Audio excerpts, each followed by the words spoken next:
Hello everyone. So, as part of our asynchronous classes, in order for us to finish everything in the syllabus, so I'm going to deliver this lecture on merger and consolidation. And I hope that as you listen, and watch this video, we are going to understand what merger and consolidation is all about. So we always hear that one of the powers of the corporation is to merge or consolidate. But what's the difference really between the two? Diba? So merger is one where a corporation absorbs the other. So parang ito si A, ito si B. So A merges with B, A absorbs B. Okay, that's how I put it, no? To illustrate. So B is dissolved. Si A na lang ang matitira. Okay, in a merger. So, two corporations, A, no, in our example, merges with B. A yung dominant, siya ang nag-absorb kay B. B is dissolved. So, A remains in existence. Now, what about consolidation? So, consolidation is one where a new corporation is created. By what? By the consolidating corporations. So in the same example, A and B. A and B are consolidating corporations. So what they create, no, nag-consolidate sila, is a new corporation. Okay? So A, B, wala na sila. Ang create nila, si C. So that is what consolidation is all about. Now, why am I emphasizing this? By even using hand gestures to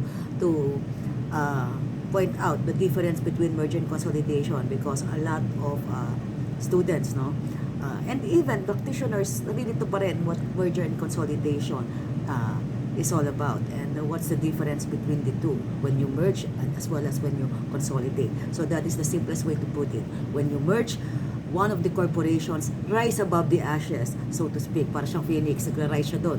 Nawala yung isa.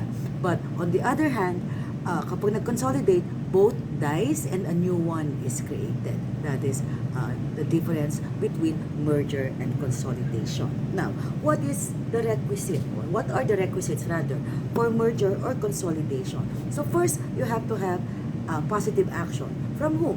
From the board or the directors or board of directors of each of the merging or consolidating corporations. So, approval by majority vote. And this is under the Revised Corporation Code. If I'm not mistaken, that is Section 76. And then, we also have the approval of the stockholders of each corporation representing 2/3 of the outstanding capital stock. So, two levels. One would be the approval of a majority vote of the board of directors of each corporation, not just A, not just B, but A and B.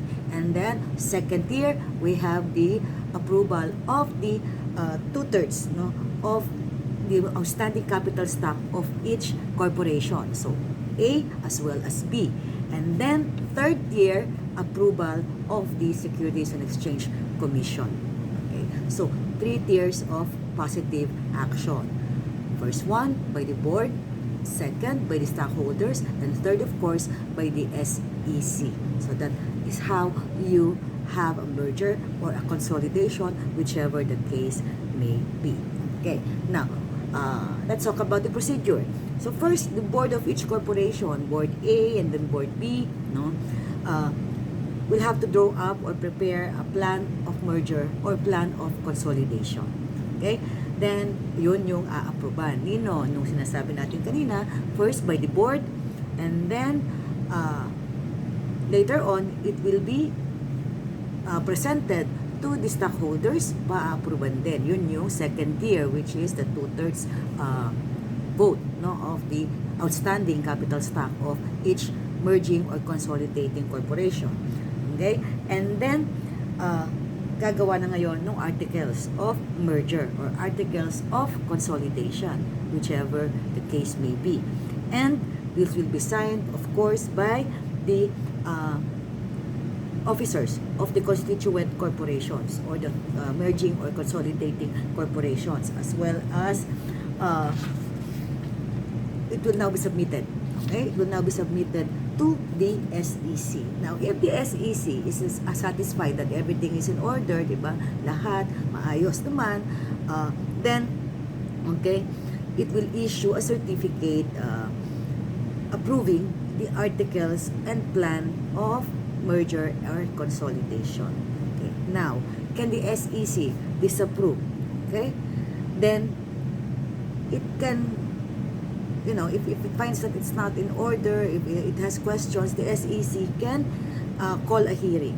Okay? So, it can conduct a hearing and so that it can thresh out issues with the concerned corporations. Diba? So, what else? Okay? What are the effects? So, sabihin natin, na-satisfy si SEC. Sabi ni SEC, okay, your articles and plan of merger or consolidation is in order, and then we have no more questions, so we're going to approve it and we're going to issue the corresponding certificate. Now, what are the effects of merger and consolidation? Okay? So, first, okay, the constituent corporation shall become a single corporation.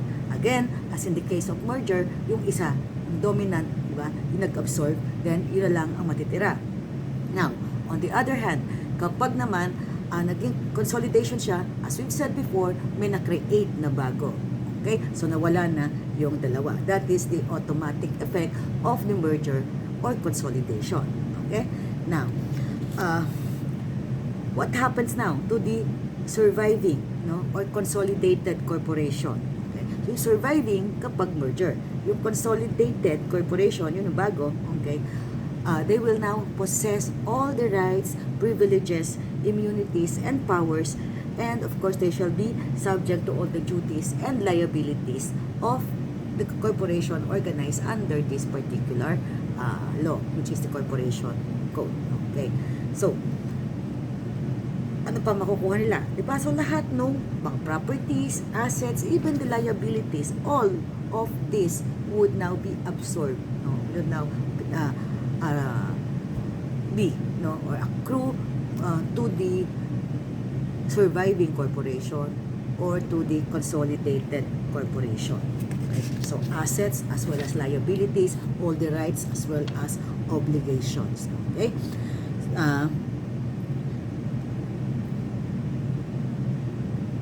Why then should we consolidate, diba? Or merge? Kung ganun din naman pala, diba?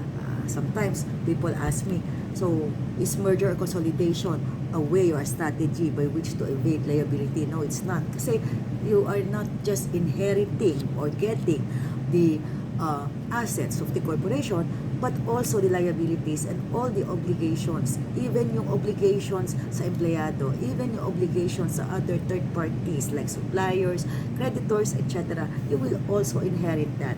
So, what is the use of merger consolidation? Sometimes it is to strengthen, okay, to strengthen the corporations, okay, and also in order for them to undertake, let's say, a particular endeavor. So it's really a business decision on the part of the consolidating or merging corporations. So even if they cannot use it to evade liability or diba, or to run away from any obligation, kasi talaga namang hindi nila pwedeng gamitin, they cannot use merger or consolidation as a way to evade liabilities and obligations. Still, it is a way to strengthen the operations, or to undertake a particular endeavor which on its own one of the corporations cannot do. Karaniwan, yun ang reason nila for merging or consolidating. Okay. Now, remember, sabi natin kanina, may na-dissolve in the case of a merged corporation, di ba? But will there be any dissolution? Okay? May dissolution, pero walang winding up. Okay? Let me correct myself there. There is a dissolution, but there is no winding up.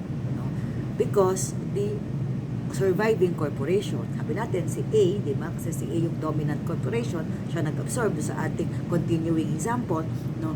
The surviving corporation will automatically acquire all the rights, privileges, and powers, as well as the liabilities, and therefore, no need for winding up. Even though B, in our example, was already dissolved. Okay? Now, any questions you can direct to me when we meet, no, for class, but that's about it for our discussion on merger and consolidation.